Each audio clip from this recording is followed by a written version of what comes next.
नमस्कार। आज हम एक इम्पोर्टेंट टॉपिक डिस्कस करने वाले हैं। What is an FIR? FIR क्या होती है? कौन से रेलिवेंट प्रोविजंस हैं सीआरपीसी 1973 में जो एफआईआर से डील करते हैं? एफआईआर लॉन्च कैसे की जाती है? क्या एक से ज्यादा एफआईआर सेम ऑफेंस के लिए लॉन्च की जा सकती है? जीरो एफआईआर का कॉन्सेप्ट कैसा है, कैसे इवॉल्व हुआ? ऑनलाइन एप्लीकेशन, अगर कंप्लेन आपको फाइल करनी हो, एफआईआर करनी हो, तो आप कैसे उसे फाइल कर सकते हैं? एफआईआर कैंसिल की जाती है, कैसे की जाती है, किस स्टेज पे कैंसिल हो सकती है? अगर कैंसिल नहीं हो सकती तो डिस्पोज होती है, तो वो डिस्पोज ऑफ कैसे होती है? रेलिवेंट केसेस कौन कौन से हैं एफआईआर से रिलेटेड? और एक बार एफआईआर रजिस्टर होने के बाद क्या होता है, उसका प्रोसेस कैसे आगे बढ़ता है और कैसे केस जजमेंट तक पहुंचता है? कोड ऑफ क्रिमिनल प्रोसीजर 1973 ये डील करता है बहुत से ऐसे क्रिमिनल प्रोसीजर से। प्रोसीजरल लॉ है। इसके अंडर सेक्शन 154 में एफआईआर, उसका कॉन्सेप्ट बताया गया है कि एफआईआर को कैसे रजिस्टर करना है, एफआईआर होती क्या है, एफआईआर को रजिस्टर करने के लिए क्या क्या एसेंशियल्स होते हैं। अब आती है बात, what is an FIR? First information report. ऐसी कोई भी इंफॉर्मेशन किसी कॉग्निजेबल ऑफेंस से रिलेटेड पुलिस को जब या तो कोई विक्टिम या कोई ऐसा इंफॉर्मेंट कंप्लेनेंट जो प्रोवाइड करता है कॉग्निजेबल ऑफेंस हुआ है, चाहे वो रिटर्न में प्रोवाइड करे, चाहे ओरली उस पुलिस ऑफिसर को बोल के प्रोवाइड करे, वो फर्स्ट इंफॉर्मेशन रिपोर्ट कही जाती है।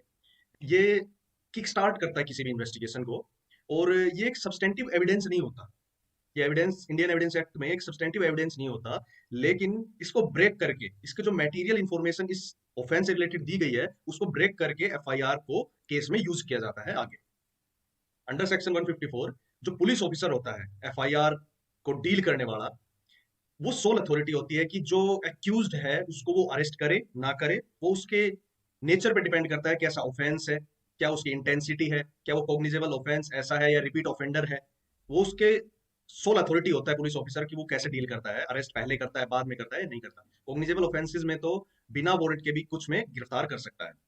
और कुछ केसेस ऐसे होते हैं जिनमें प्रिलिमिनरी इंक्वायरी बहुत जरूरी होती है, जैसे मेडिकल नेग्लिजेंस के केसेस हुए, मैट्रिमोनियल डिस्प्यूट के केसेस हुए, कमर्शियल ऑफेंसेस हुए, या फिर करप्शन केसेस हुए। इनमें एफआईआर रजिस्टर करने से पहले, क्योंकि अगर एक बार एफआईआर रजिस्टर हो गई तो किक स्टार्ट कर देती है, मोशन में आ जाती है इन्वेस्टिगेशन, उससे पहले कुछ बेसिक जानकारी, कहीं ये एक्यूजेशंस झूठे तो नहीं है, उनको चेक करने के लिए प्रिलिमिनरी इंक्वायरी करता है पुलिस ऑफिसर। एक जनरल डायरी होती है जो किसी भी पुलिस ऑफिसर को मेंटेन करनी होती है, जिसके प्रोविजन अंडर सेक्शन 44 में दिए गए हैं पुलिस ऑफिसर एक्ट 1861 में। एफआईआर रजिस्टर हो जाती है तो उसकी एक copy free of cost should be given to the informant और the victim who has complained. Under section 154 इस प्रोविजन से भी डील करता है।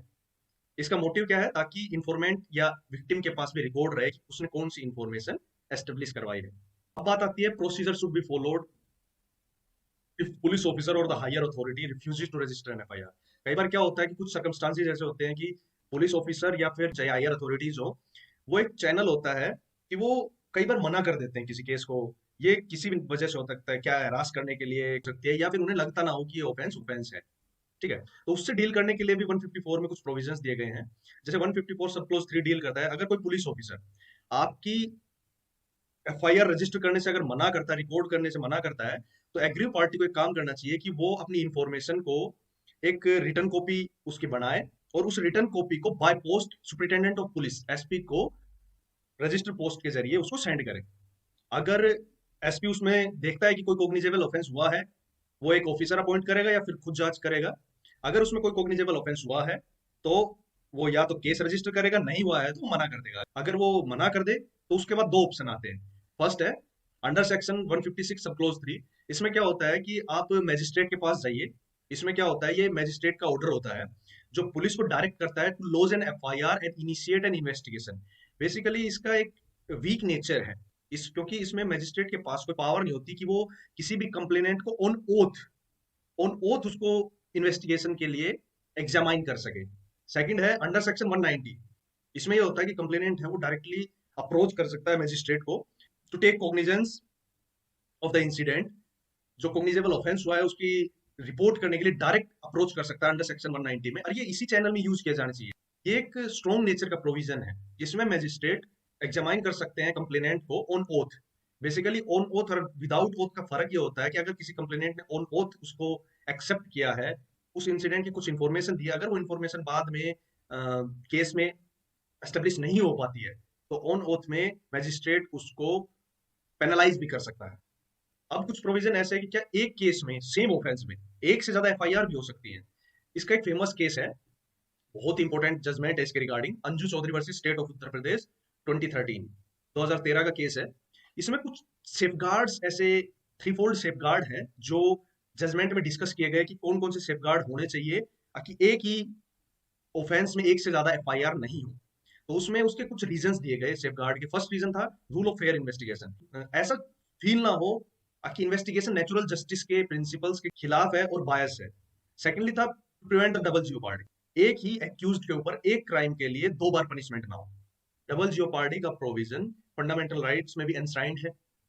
थर्ड था to check the police abusive power, police कई बार हैरास करने लग जाती है, पुलिस का बिहेवियर कंपेटेबल नहीं होता, विक्टिम के अकॉर्डिंग नहीं होता, और कई बार जो एक्यूज्ड है, जो अब तक, क्योंकि इंडियन जुडिशियल सिस्टम कहता है कि you are innocent until proven guilty, सिर्फ केस होना ही काफी नहीं है। तो कई बार वो केस होते ही सामने वाले एक्यूज्ड को परेशान करने लग जाते हैं। फिर आता है test of sameness, if the fact and circumstances of the offence committed in the two incident must be different और the person accused of committing the offence is different. या तो ऑफेंस जो कमिट हुआ है, दो इंसिडेंट हो तो उसके ऊपर एफआईआर रजिस्टर हो सकती है, या जो करने वाले हैं, जो पर्सन एक्यूज्ड है, वो डिफरेंट हो, दो अलग अलग पर्सन, चाहे ऑफेंस एक ही किया हो, तभी उसको आप सेकंड एफआईआर के लिए प्रोसीड कर सकते हैं। Same kind of offence, if the offence of the same kind committed then permission, अगर कुछ ऐसे ऑफेंस है जो नेचर में सेम है, कुछ ऐसे ऑफेंस है जो नेचर में सेम है, जैसे मर्डर एंड कन्फेबल होमिसाइड, ये दोनों सेम नेचर के ऑफेंस होते हैं, लेकिन आईपीसी में इन दोनों के अलग अलग प्रोविजन है, इसलिए इन दोनों पे अलग अलग एफआईआर रजिस्टर हो सकती है। मोस्ट प्रोबेबली तीन ऐसे इंसिडेंट होते हैं जिनमें आप सेकंड एफआईआर रजिस्टर करवा सकते हैं। फर्स्टली होता है कि जब आप पे किसी ने एफआईआर की, आपने उस पर क्रॉस एफआईआर कर दी, आपने काउंटर क्लेम्स कर दिए, आपने अपने स्टोरी का वर्जन उसके सामने प्रेजेंट किया पुलिस के सामने, तो आपकी सेकंड क्रॉस एफआईआर जो होती है वो हो सकती है। सेकंड आता है FIR based on separate transactions, कुछ अलग अलग ट्रांजैक्शंस हुए हो, कुछ अलग डीलिंग्स हुई हो, उस टाइम पे भी सेपरेट ट्रांजैक्शन के टाइम पे भी सेकंड एफआईआर रजिस्टर करने का प्रोविजन है। थर्डली है second FIR based on the new discoveries, किसी केस में अगर ऑनगोइंग केस में भी कोई न्यू डिस्कवरी आ जाती है, या केस चल रहा है और कुछ ऐसी डिस्कवरी है कि जो ऑफेंस अब तक डिस्कवर नहीं हुआ था, जब उस ऑफेंस का नेचर ऐसा है कि जो इस ऑफेंस के साथ साथ साइड बाय साइड कुछ देर बाद या दूसरे पर्सन के साथ किया गया है, तब उसमें आप नई एफआईआर भी रजिस्टर कर सकते हैं। अब the concept of zero FIR, zero FIR क्या होती है? कॉन्सेप्ट जो जीरो एफआईआर का है वो पहले इंडियन पुलिस सिस्टम या इंडियन जुडिशियल सिस्टम में नहीं होता था। It means an FIR that can be lodged in any police station irrespective of it territorial jurisdiction, police officer is duty bound to register FIR anyway. Basically क्या होता था, कुछ ऐसे इंसिडेंट होते हैं जब या तो एक्यूज्ड बहुत पावरफुल है, या कोई और वजह है, या वो बहुत ज्यादा, कोई जो पुलिस ऑफिसर है वो करप्ट प्रैक्टिसेस में इन्वॉल्व है और वो एफआईआर आपकी फाइल नहीं कर रहा, और वो एक विक्टिम को ही हरास कर रहा है, तो एग्रीव पार्टी को हरासमेंट से बचाने के लिए वो किसी टेरिटोरियल जुरिस्डिक्शन, क्योंकि हर एक पुलिस थाने का, हर एक एरिया का एक टेरिटोरियल जुरिस्डिक्शन होता है जिससे वो डील करते हैं, उसी तरह अगर वो उस टेरिटोरियल जुरिस्डिक्शन के बाहर जाके किसी पुलिस स्टेशन में अगर जीरो एफआईआर फाइल करता है, तो वो फाइल कर सकता है। पुलिस ऑफिसर ड्यूटी बाउंड है कि उसको एफआईआर को रजिस्टर करना ही पड़ेगा।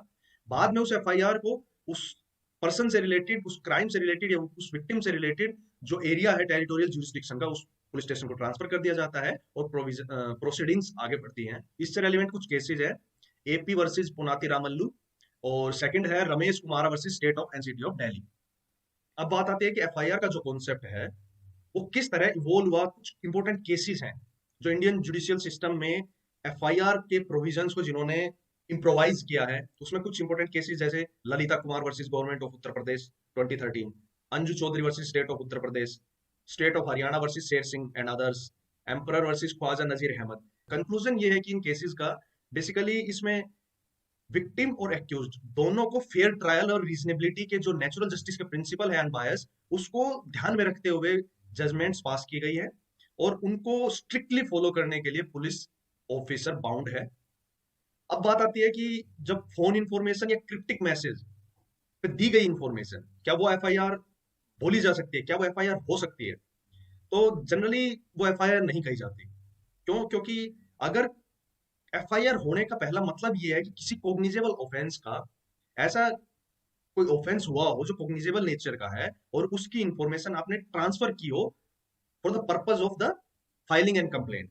अगर ऐसा नहीं है तो वो एफआईआर नहीं कही जा सकती। इससे रिलेटेड एक फेमस केस है, जेसिका लाल केस। कोर्ट ने बोला सिर्फ पुलिस को प्लेस ऑफ एक्रेंस पे बुलाना, कॉग्निजेबल ऑफेंस की इंफॉर्मेशन ना देना, तो अगर ये दोनों चीज हो रही हैं तो वो एफआईआर टर्म नहीं की जा सकती, वो एफआईआर नहीं बोली जा सकती। क्या ऑनलाइन भी एफआईआर की जा सकती है? टेक्नोलॉजी इतनी इवॉल्व हो चुकी है आज के टाइम पे, क्या पुलिस स्टेशन जाना ही जरूरी है एफआईआर करने के लिए? तो उसका आंसर है कि yes, FIR can be filed online. कोई भी कॉग्निजेबल ऑफेंस जो आपको इंफॉर्मेशन जो आप पुलिस ऑफिसर के साथ शेयर करना चाह रहे हो, उसकी नॉलेज में लाना चाह रहे हो, फर्स्टली जो भी कंसर्न स्टेट है आप उसके ऑफिशियल वेबसाइट पे जाइए, क्योंकि पुलिस एक स्टेट सब्जेक्ट है।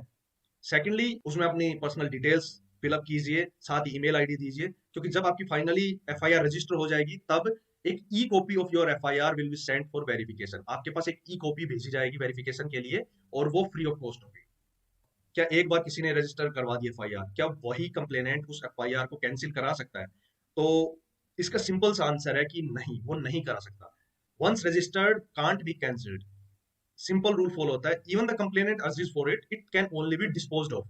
बेसिकली उसको सिर्फ डिस्पोज ऑफ किया जा सकता है, और उसका भी मैनर सीआरपीसी 1973 में किया गया है। उसके कुछ सर्कमस्टांसिस है कि इन इन सर्कमस्टांसिस में अगर केस फॉल कर रहा है तो उन सर्कमस्टांसिस में आप डिस्पोज ऑफ कर सकते हैं, ना कि कैंसिल कर सकते हैं। फर्स्ट है कि जब ऑफेंडर ट्रेस ही नहीं कर पा रही है पुलिस, और ना ही उनको उम्मीद है कि फ्यूचर में, उनको ऐसा आभास है कि फ्यूचर में भी वो नहीं मिल सकता। सेकेंडली, जब कोई फॉल्स कंप्लेंट कर देता है, अगर पुलिस के नॉलेज में आता है कि ये कंप्लेंट जो की गई थी वो फॉल्स कंप्लेंट थी, तो पुलिस अर्ज करती है अपनी चार्जशीट में कि ये कंप्लेंट फॉल्स थी और डिस्पोज ऑफ किया जाए केस को। थर्डली है कि व्हेन एक्यूज डाई, जब चार्जशीट फाइल हो रही होती है कोर्ट में, जब एफआईआर फाइल होने के बाद, इन्वेस्टिगेशन करने के बाद चार्जशीट फाइल करनी पड़ती है किसी पुलिस ऑफिसर को। चार्जशीट फाइल करने से पहले एक्यूज की डेथ हो जाती है, तो वो डिस्पोज ऑफ मानी जाती है। फोर्थ है, कुछ ऐसे केसेस हैं जिनमें सेटलमेंट अलाउ करता है कोर्ट। अगर ऐसे केसेस में सेटलमेंट अगर दो पार्टीज के बीच में हो रही है किसी भी वे से, तो उस सेटलमेंट के टाइम पे वो दोनों पार्टी कोर्ट को अप्रोच करेंगे या कंप्लेनेंट करेगा, वो डिस्पोज ऑफ करवा सकते हैं अपनी एफआईआर। अब बात आती है कि एक बार एफआईआर रजिस्टर होने के बाद क्या होता है, कौन सा प्रोसीजर फॉलो किया जाता है। जब आप एक बार रजिस्टर कर देते हैं एफआईआर, तो आपको एक कॉपी दी जाती है एफआईआर की, वो भी फ्री ऑफ कॉस्ट, ताकि आपके पास एक प्रूफ रहे कि आपने ये इंफॉर्मेशन पुलिस को प्रोवाइड की है। फर्दर उसके बाद प्रिलिमिनरी इन्वेस्टिगेशन स्टार्ट होती है, पुलिस मोशन में आती है, प्लेस पे जाती है, talk to the witness, collect evidence, record settlements, make arrest. और अरेस्ट करने का discretion solely and solely police officer पे डिपेंड करता है जो इस कंसर्न केस से डील कर रहा है। इन्वेस्टिगेशन के बाद पुलिस ऑफिसर एक रिपोर्ट प्रिपेयर करता है, उस रिपोर्ट को मजिस्ट्रेट के सामने प्रेजेंट करना होता है। ये रिपोर्ट दो टाइप की हो सकती है, या तो क्लोजर रिपोर्ट होती है या चार्जशीट या फाइनल रिपोर्ट होती है। क्लोजर रिपोर्ट का मतलब होता है कि जब किसी पर्टिकुलर केस में कोई एविडेंस नहीं मिलता, और पुलिस के पास कोई रीजनेबिलिटी नहीं है कि एक्यूज को क्यों ट्रायल पे लिया जाए, तो वो क्लोजर रिपोर्ट फाइल कर देते हैं और प्रेजेंट कर देते हैं मजिस्ट्रेट के सामने। सेकंड बात आती है चार्जशीट। इसका मतलब है कि एक डिटेल्ड रिपोर्ट प्रिपेयर की जाती है ऑफेंसेस की, जो एलिजेड है, जो कि अभी तक प्रूव नहीं हुआ है, वो क्योंकि वो अभी तक सिर्फ एक एक्यूज्ड है, ना कि गिल्टी। तो उसमें एविडेंसेस की डिटेल्स होती हैं, पंचनामा की लिस्ट होती है, विटनेस की डिटेल होती है, और कौन कौन से चार्ज उस पर लगाए गए हैं उन चार्जेस की डिटेल्स होती हैं। अलग अलग कुछ इंफॉर्मेशन, उससे आसपास की स्टोरी उसमें बिल्डअप की जाती है बेसिकली। फर्दर अंडर सेक्शन 173, अगर कोई ऑफेंस सीरियस नेचर का है और उसकी जो पनिशमेंट है वो 10 ईयर की इंप्रिजनमेंट से ज्यादा है, 10 साल की सजा से ज्यादा है, तो ऐसे केसेस में 90 दिनों का टाइम दिया जाता है, जिसमें किसी पुलिस ऑफिसर को प्रिपेयर करके रिपोर्ट सामने प्रेजेंट करनी होती है मैजिस्ट्रेट के। और या फिर ऐसे केसेस है जिनमें सजा 10 साल से कम की है, तो उस ऐसे केसेस में 2 महीने 60 दिन में रिपोर्ट प्रिपेयर करके चार्जशीट या क्लोजर रिपोर्ट प्रेजेंट करनी होती है मैजिस्ट्रेट के सामने। अब बात आती है कि मैजिस्ट्रेट कैसे डील करता है। अगर मैजिस्ट्रेट को क्लोजर रिपोर्ट रिसीव होती है, तो या तो मैजिस्ट्रेट उस क्लोजर रिपोर्ट पर ट्रस्ट कर सकता है और क्लोज कर सकता है केस को, या फिर उसके डिस्क्रेशन के ऊपर है, डिस्क्रेशनरी पावर बहुत ज्यादा मैजिस्ट्रेट के पास, कि वो रिडायरेक्ट भी कर सकता है उस इन्वेस्टिगेशन को अगर वो सेटिस्फाइड नहीं है उससे तो। और he may take up the cognizance of the case and summons the accused directly. A closure report may be also be challenged by the informant. अगर पुलिस ने क्लोजर रिपोर्ट फाइल की है मैजिस्ट्रेट के सामने, तो इन्फॉर्मेंट या complainant जो भी है वो उसको चैलेंज कर सकता है। और ये Bhagwat Singh versus commissioner of police case में एस्टेब्लिश हुआ है। In case chargesheet is presented to the magistrate, अगर चार्जशीट प्रेजेंट की गई, फाइनल रिपोर्ट प्रेजेंट की गई है मजिस्ट्रेट के सामने, तो वो कॉग्निजेंस लेगा केस का, ट्रायल को प्रोसीड करेगा, और हर चार्ज को वो वन बाय वन उसके एविडेंसेस को खंगालेगा। और अगर उसको लगता है कि केस उसे डील करना चाहिए तो सेम कोर्ट में डील होगा। अगर उसे लगता है कि केस किसी दूसरी डिस्ट्रिक्ट या सेशन कोर्ट को ट्रांसफर होना चाहिए तो वो ट्रांसफर भी कर सकता है। वैसे तो लॉयर किसी भी स्टेज पे केस के इन्वॉल्व हो सकते हैं, लेकिन जनरली जो पार्टी इन्वॉल्व होती है वो अपने लॉयर्स खुद अपॉइंट करते हैं, और वो उनके केस की प्रोसीडिंग्स ट्रायल्स को आगे बढ़ाते हैं उनके बिहाफ पे। लेकिन अगर किसी पार्टी के पास ऐसे इकोनॉमिक कंडीशन नहीं है कि वो अफोर्ड कर सके किसी लॉयर को, तो उसको एक प्राइवेट रिप्रेजेंटेशन के तहत स्टेट प्रोवाइड करवाता है एज ए लीगल रिप्रेजेंटेटिव। हमेशा पब्लिक प्रोसिक्यूटर केस की ओपनिंग करता है, और वो फैक्ट्स को एक्सप्लेन करता है, चार्जेस को एक्सप्लेन करता है, एविडेंसेस उसके रिगार्डिंग, उसको कोरोबोरेटिव जो एविडेंसेस हैं उनको एक्सप्लेन करता है।